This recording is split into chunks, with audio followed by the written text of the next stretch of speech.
అంతా నీ సేవకే అని భగవంతునికి కావలసిన పూజా సామాగ్రి తీసుకొని వచ్చేసి బంధువులను బ్రాహ్మణులతో కలిసి అతడు ఎంతో ఘనంగా ఆ బ్రాహ్మణోత్తముడు చెప్పిన విధంగానే నియమాలన్నీ పాటిస్తూ నిష్ఠగా భగవంతుని కొలుస్తున్నాడట.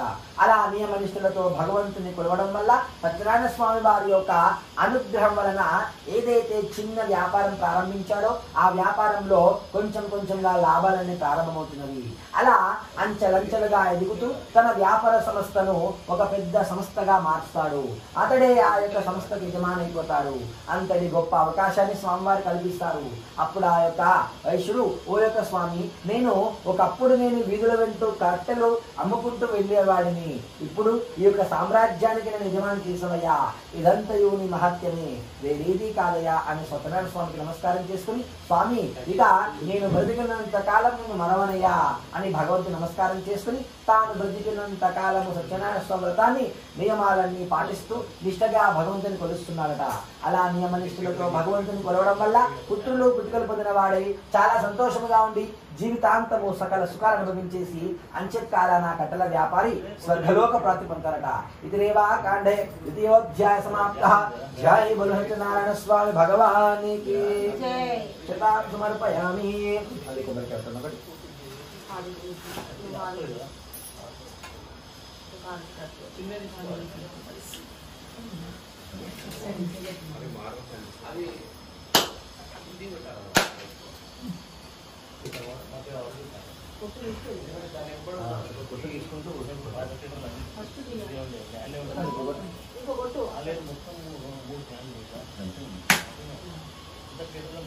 ఫలనీర్యాయనే ఫలాది పుష్పాయనే ప్రసూదస్థానముంచం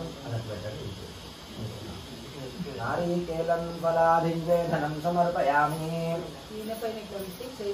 ఆనందం మంగళ నీరాజనం సమర్పయామి.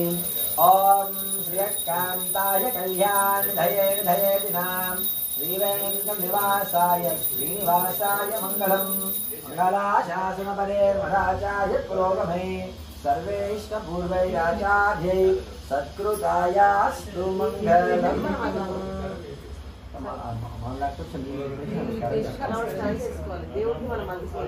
సత్యనారాయణ స్వామి భగవానికి జై.